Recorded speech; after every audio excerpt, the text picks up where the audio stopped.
Washer won't stop filling? Whoa, okay, let's jump right in and stop this flood before it ruins everything. Seriously, watching that water just keep rising is total panic mode. Take a breath, we got this. All right, emergency triage time.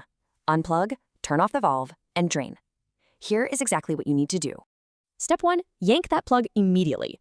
If water is still gushing in, your inlet valve is definitely stuck open. Step 2, reach around back and twist that water supply valve clockwise as tight as you can. Step 3, safely plug it back in for a drain cycle or just start bailing water with a bucket. Phew, flood averted. So why did this happen? Let's quickly diagnose the 4 usual mechanical suspects here. First up, the water inlet valve. Gunk, debris, or just plain old age can jam this thing wide open. Next is the water level switch. If this little sensor dies, the machine literally never knows it's full. Or check the pressure hose. A tiny kink or clog totally blocks that crucial shutoff signal from getting through.